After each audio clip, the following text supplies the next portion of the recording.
Boa tarde, pessoal. Nosso canal Eu Sou Bolsonaro está de volta e nós vamos tentar aqui passar para os senhores o que vem acontecendo no nosso país nos dias de hoje, nesse momento, a crise política e a crise institucional. Bom, para começar, então, a gente vai começar pela crise em si, né?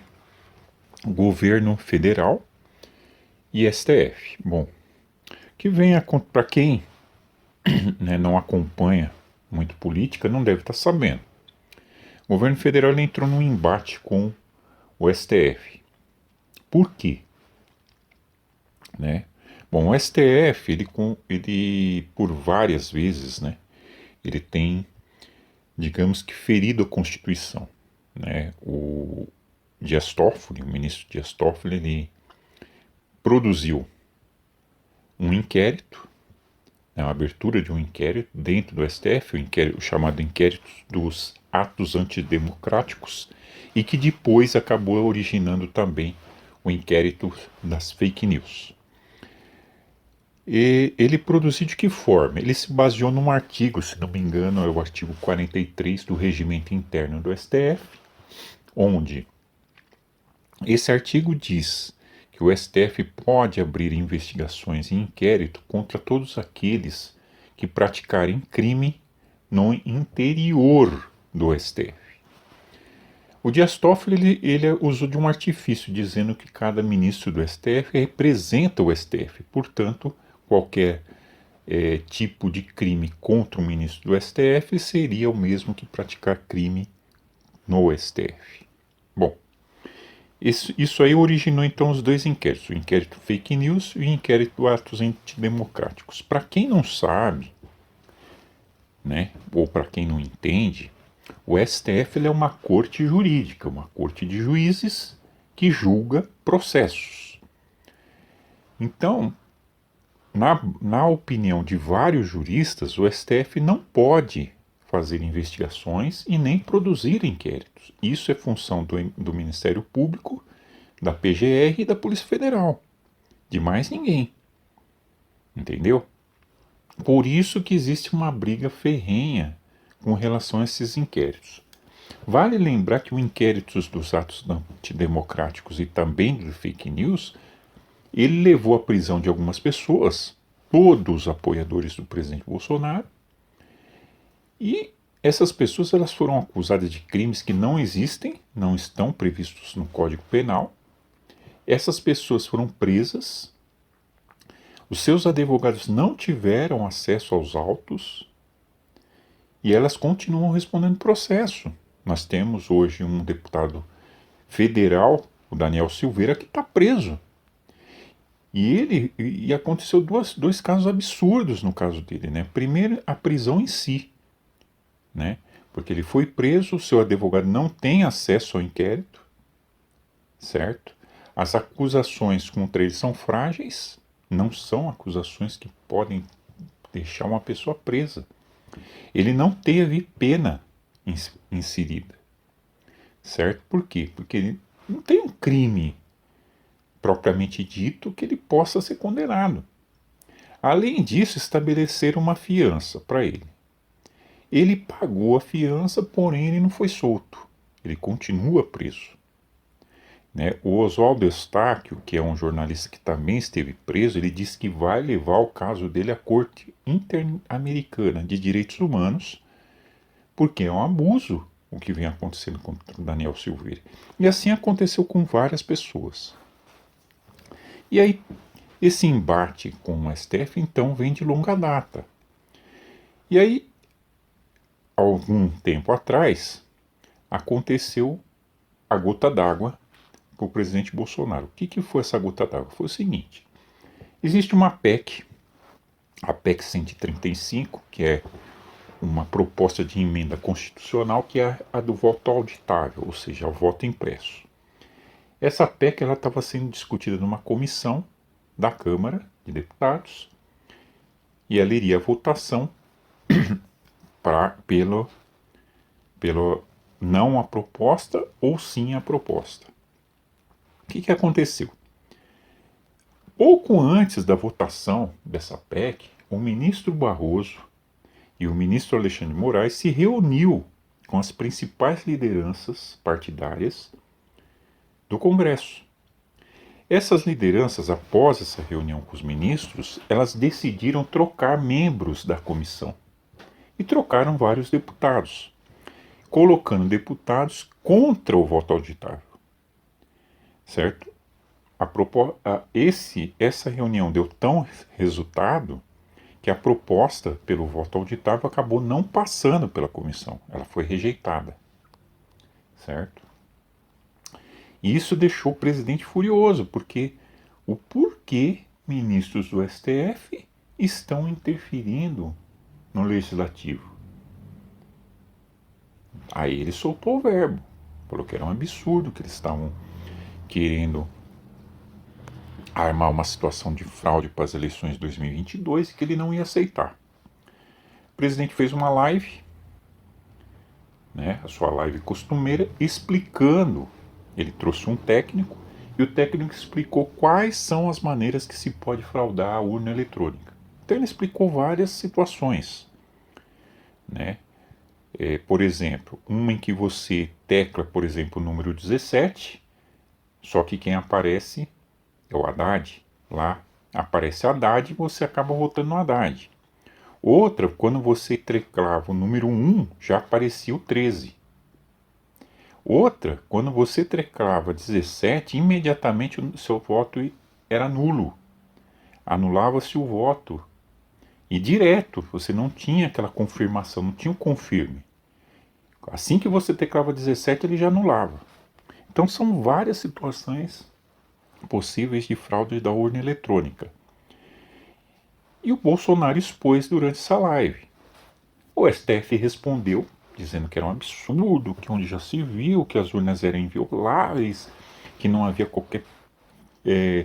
qualquer previsão de fraude de urna, nem de ataque, nem de nada. Desmentiu todas as afirmações do presidente. Só que aí o presidente voltou novamente, dessa vez com uma participação ao vivo no programa Pingo nos Is. E aí ele trouxe o deputado Felipe Martins, e o Felipe Martins ele trouxe consigo um documento que ele conseguiu, porque ele era o relator da proposta da PEC na Câmara, então ele conseguiu ter acesso a um documento da Polícia Federal, de uma investigação sobre um possível ataque de hacker nas eleições de 2018. Bom, nesse documento que o Felipe Martins mostrou, a Polícia Federal abriu uma investigação e abriu um inquérito para investigar. Nesse inquérito, a Polícia Federal concluiu o seguinte, que houve um ataque de hacker em 2018. O próprio STE acaba respondendo à Polícia Federal dizendo que realmente o ataque aconteceu. E eles relatam lá toda a cronologia, todo o cronograma do como esse ataque foi feito. Então o hacker ele entrou por um TRS, se não me engano foi do Maranhão ou do Piauí, e aí ele começou a ter acesso a vários TRS e conseguiu entrar no STE. Lá ele conseguiu copiar senhas log dos auditores e ele teve acesso a todo o conteúdo da urna eletrônica, das urnas eletrônicas. Ou seja, o hacker, se ele quisesse, ele podia modificar o resultado da eleição. Bom, a Polícia Federal pediu então acesso aos arquivos do STE. Por quê? Tem um documento que se chama Logo, que você consegue acessar toda a tramitação que houve naquela época, ou seja, todo o acesso que o hacker teve, por onde ele andou, o que ele acessou, o que ele não acessou, se ele fez alguma coisa. Só que aí o TSE informou a Polícia Federal que esse arquivo foi perdido, que durante uma manutenção de uma empresa terceirizada, por uma falha do computador, do supercomputador, essa empresa acabou deletando esse arquivo, o que é um absurdo. E aí gerou toda essa polêmica. Aí o presidente falou: não, é um absurdo. Como que pode uma empresa terceirizar de lá e deletar justamente o arquivo do hacker? É muita falcatrua. Bom, depois de tudo isso, né, vir à tona, o ministro Barroso pegou, disse que o presidente estava fazendo fake news e pediu para o ministro Alexandre de Moraes incluir o presidente no inquérito de fake news, ou seja, uma acusação contra o presidente. O ministro Alexandre de Moraes aceitou a acusação e colocou o presidente como sendo investigado no inquérito de fake news. É um absurdo. O presidente ficou possesso da vida, porque isso é um absurdo. E aí ele começou a dizer: querem fraudar as eleições de 2022. Bom, para conseguir contornar toda essa situação, o que aconteceu? O presidente da Câmara, o Arthur Lira, resolveu levar a proposta da PEC ao plenário. O que é isso? Ela vai à votação no plenário da Câmara, ou seja, os 503 deputados vão votar. Porém, para essa proposta passar, para essa proposta ser ratificada, ela precisa de 300 votos. Já dizem que o presidente não vai ter esses 300 votos, que tem uma aliança entre os partidos lá para melar essa PEC, para fazer com que ela seja derrotada. E o Lira já disse que não vai aceitar qualquer rebelação do presidente a respeito da PEC se a PEC for derrotada na Câmara. Para ele o assunto está encerrado. Então o que eu posso falar para os senhores é o seguinte: primeiro, essa votação ela é crucial para o destino do Brasil. Eles querem fraudar a eleição de 2022. A gente está vendo aí pesquisas eleitorais falsas, onde o Lula aparece na frente do Bolsonaro. E não é na frente pouco, é com 20% na frente do presidente Bolsonaro. Nas pesquisas Datafolha, Vox Populi, Ibope, o Lula aparece disparado na frente. Como isso é possível se o Lula não consegue nem sequer sair do apartamento dele? Ele tem medo de sair às ruas. Porque ele já ficou sabendo que se ele sair, ele vai tomar um monte de ovada. Ele não tem coragem de ir às ruas. Em outra época, o Lula, uma época dessa, estaria fazendo caravana pelo Brasil inteiro em campanha. Hoje ele tem medo de sair na rua. Como é que ele pode estar na frente? A gente vê o presidente Bolsonaro indo a todos os cantos do país e sendo recebido sempre por uma multidão. Como que você vai acreditar que esse cara está perdendo para o outro que não sai de casa de uma diferença de 20%? Então isso aí está cheirando a fraude nas eleições de 2022. E o presidente já disse que não vai aceitar isso. A PEC deve ir à votação ou nessa semana ou na próxima semana. É preciso que a gente pressione os deputados, faça contato com eles. Muitos desses deputados têm Twitter. Mande um monte de mensagens via Twitter, mensagens via WhatsApp, mensagens por e-mail para os deputados para mostrar que o povo não é bobo, que o povo está ligado. A urna eletrônica, ela é passível de um ataque de hacker e de fraude feita pelo próprio TSE. Não se tem provas, mas é possível. O que é o voto auditável, o voto impresso? O voto impresso nada mais é do que vai ser acoplado à urna uma impressora. Quando você votar no seu candidato, ele vai aparecer na tela, certo? E aí você vai confirmar. Ele vai aparecer na tela da impressora. A impressora vai ter uma tela e ele vai aparecer na tela da impressora. Se você vê que aquela impressão da impressora é a mesma da tela da urna, você vai confirmar e ele vai jogar aquela impressão que apareceu na tela da impressora, ele vai jogar na urna inviolável que está acoplada à impressora. A impressora tem uma urna inviolável, uma urna. Você não consegue ver os impressos lá dentro. Essa urna ela é toda escura e você não vai conseguir ver o seu impresso. Ele vai cair lá dentro da urna e você não vai ter contato com ele. Você só vai ver ele no visor da impressora. Entendeu? Que é para você confirmar que aquele voto que você está digitando na urna é o mesmo que está sendo impresso. Entendeu? No caso de uma suspeita de fraude, esses votos impressos serão recontados. E aí eles vão fazer o quê? Uma comparação entre os votos impressos e os votos que saíram da urna eletrônica, para ver se a contagem bate. Entendeu? Então é uma segurança a mais de que a pessoa que você está votando é aquela que vai receber de fato o seu voto. Então, gente, é muito importante apoiar essa ideia do voto impresso.